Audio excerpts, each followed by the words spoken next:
Hello, today we'll see how to solve problem A, modified number system. The summary of the problem is, you're given a large number n up to 10 power 18 and you're asked to find the number of trailing zeros in n factorial. So let's move on. Now, we know the trailing zeros in any number would come by multiplication by a 10, and each 10 is the product of 2 and 5. However, there'll always be more 2's in a number than the number of 5's, since the multiples of 2 occur at more frequency than 5's. So essentially, the problem is finding the number of 5's that occur in n factorial, which would lead to trailing zeros along with multiplication by 2.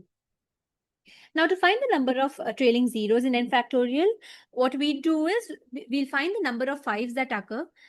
We need to find how many 5's occur as a factor in numbers from 1 to n, since these are the numbers that are multiplied to find n factorial.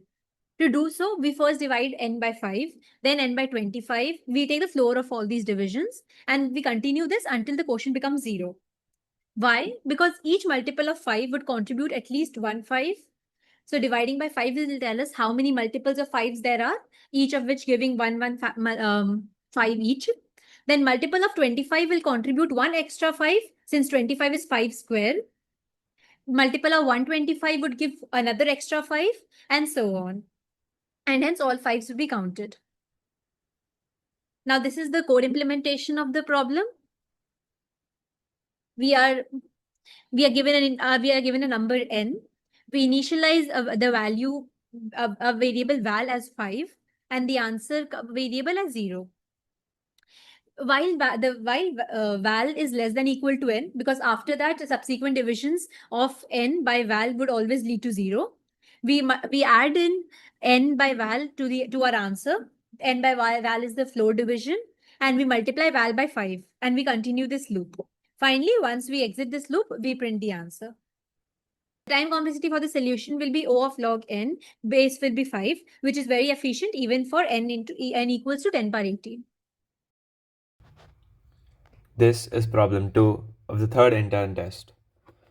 So we're given an array of n elements, a1, a2, and so on till an, and we have q queries. And for each query, we need to find the minimum x less than or equal to m, such that GCD of ai and x is maximized over I. One idea is to find a combined list of all the divisors of each number in the array. The naive way to do this would be to factorize each number and add all of its divisors to a set, but that would be way too inefficient and would exceed the time limit. A better way is to use a sieve-like algorithm to find all the divisors. Basically, we iterate through all d from 1 to a max, and if we find nd in the array, we mark d as a divisor. For each d, there are a max by d multiples from 1 to a max, and this is summed for all d go from 1 to a max. And taking the a max outside, we have a max summation d goes from 1 to a max 1 by d, and this is bounded by log of a max. So the net time complexity of this algorithm would be big O of a max log a max. This is the worst case bound, and in practice it runs much faster. Now that we have the list of divisors, we need to answer each query. We can do this by constructing a prefix answer array of length m. We can construct the prefix array like this. If I is a divisor, then prefix of I is I, else prefix of I is equal to prefix of I minus 1. So now each query can be answered in constant time using this prefix array.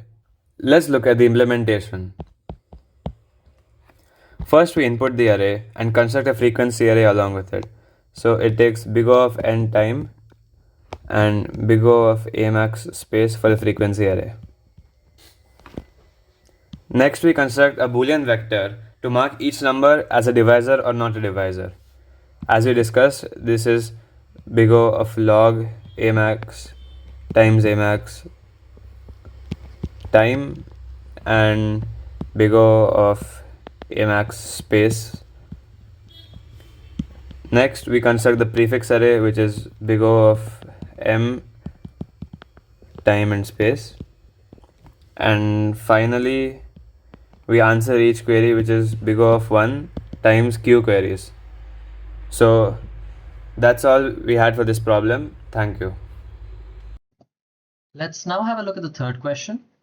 So the problem statement says that there's some metro system, and this metro system is a tree that is rooted at station 1, and between any two nodes it has a weight that is either +1 or -1, and they're basically saying if any subpath from a given node to the root 1, if you can get a sum of exactly k, then that station U is said to be k reachable. And the idea here is we want to, for a given set of S stations, we need to find the number of integers k such that every station in S is k reachable. And the constraints given here require us to solve the problem in O of n or n log n or any other similar time complexity.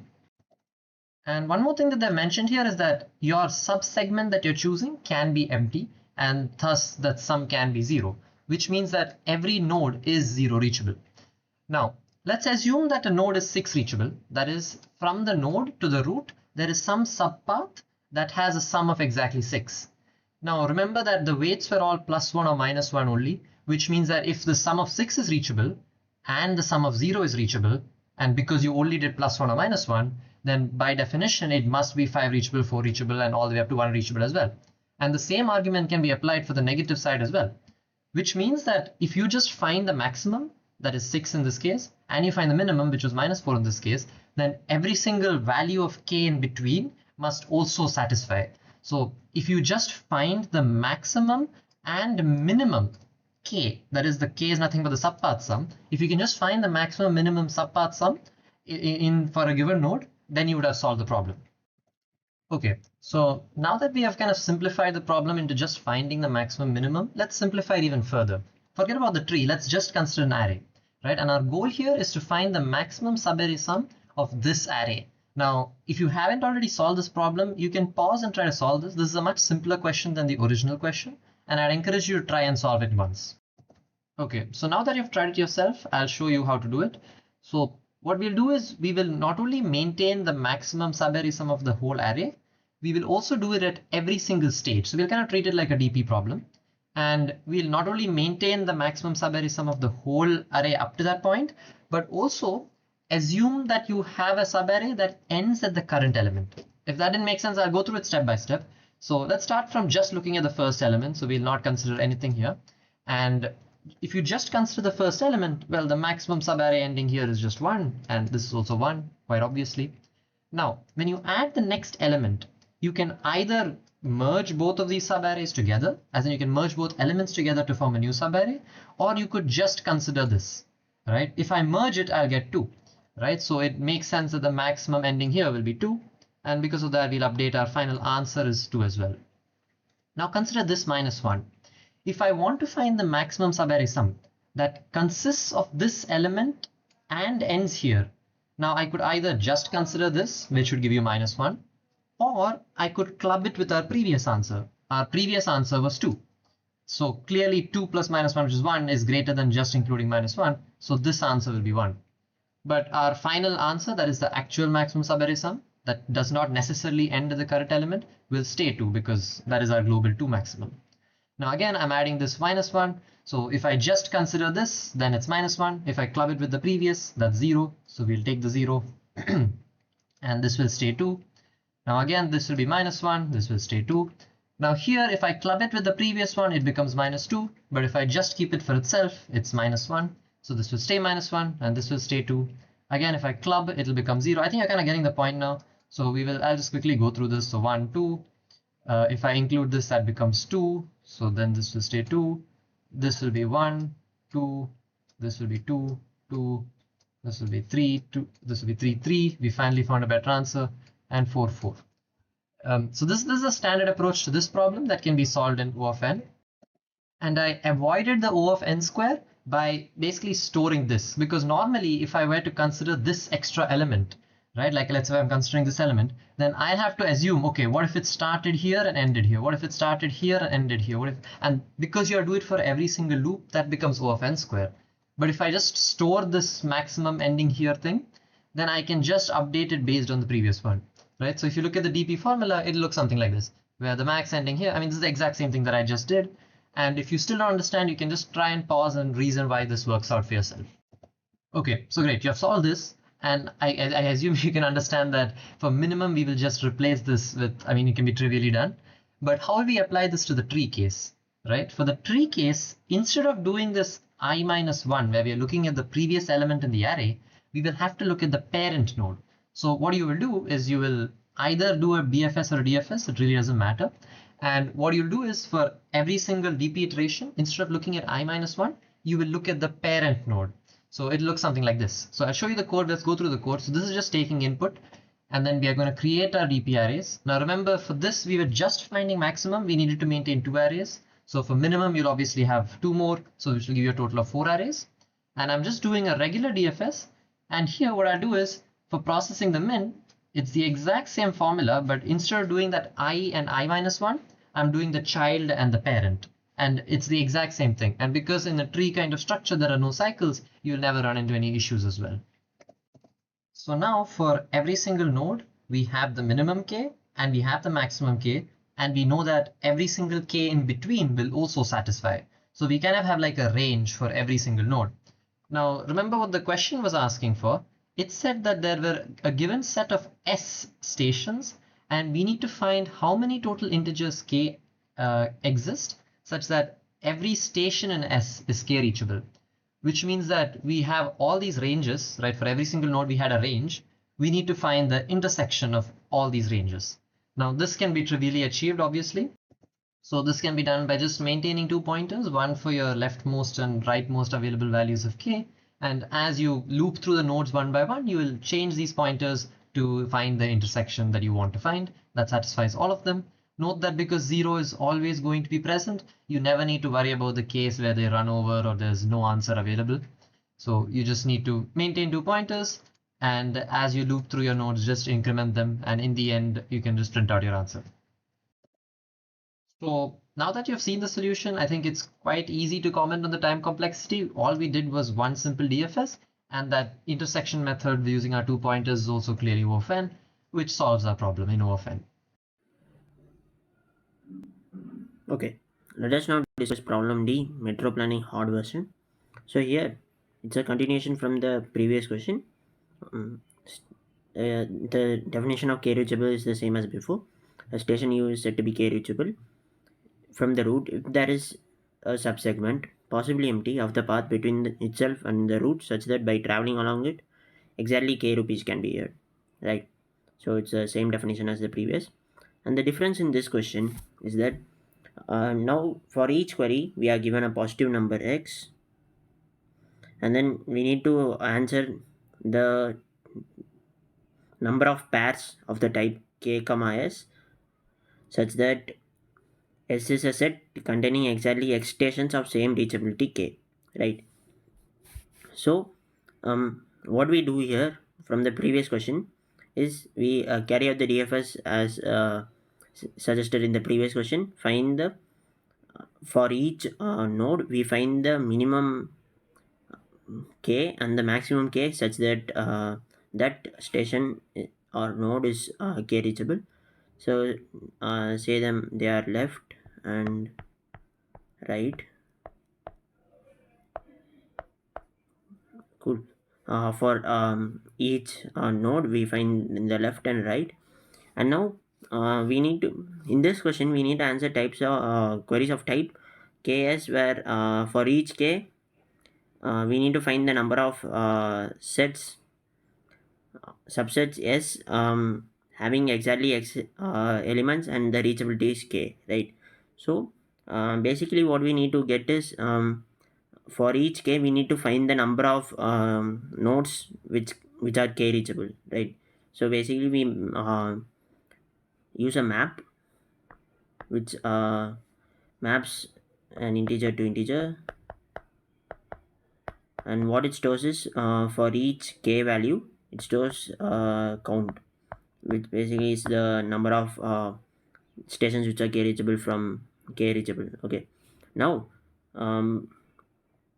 for if the number of elements which are k-reachable is count, then the number of subsets containing x stations would be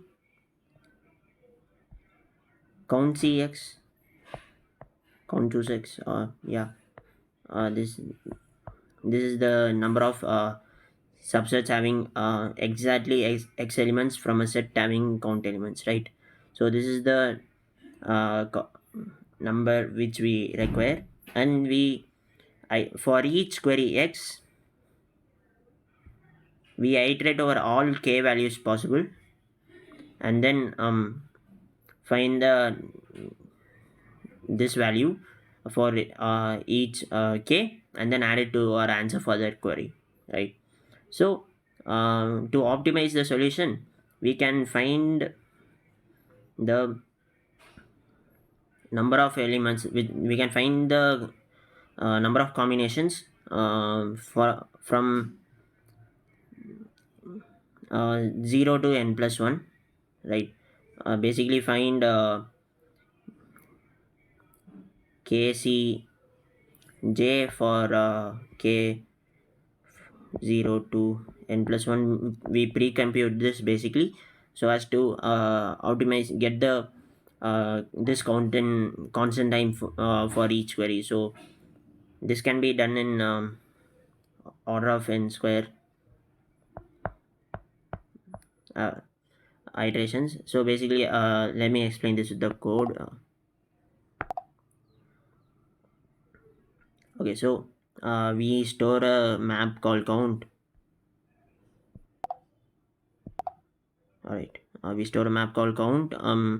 For each element, for each station we increase the count from its minimum value to its maximum value by 1, and then we pre-compute ncr for values from 0 to n plus 1, 0 to n, sorry, 0 to n, we pre-compute the ncr values using the recursive definition of ncr. This can be done in order of n square, and then for each query we iterate over the various k values in count map, and then if the number of elements which are k reachable is greater than equal to x, we add its ncr value to our answer, and then we output it. So this is basically how we solve this question. Now for the time complexity of this solution, we see that the maximum possible value of k for which station is k reachable won't exceed n, because there are only n stations possible, and the minimum also is similarly minus n. Therefore the number of elements in count map, it cannot be more than order of n, right? So for each element, for each station, we iterate over the minimum and maximum elements in it, and we update the count. So this processing can be done in order of n square log n, because we are using a map over here instead of a conventional vector. So it's n square log n, and if we use a vector to instead to store stuff, it would be order of n square. Now this processing using recursion to find the ncr values can be done in O of n square. Therefore O of n square log n operation, this dominates this one, and then for each query we iterate over the count map, and then therefore for each query we iterate over approximately n elements. So this can be done in O of qn. So the time overall time complexity would be O of n square log n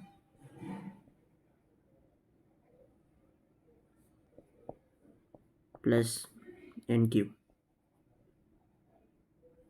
right? So thank you.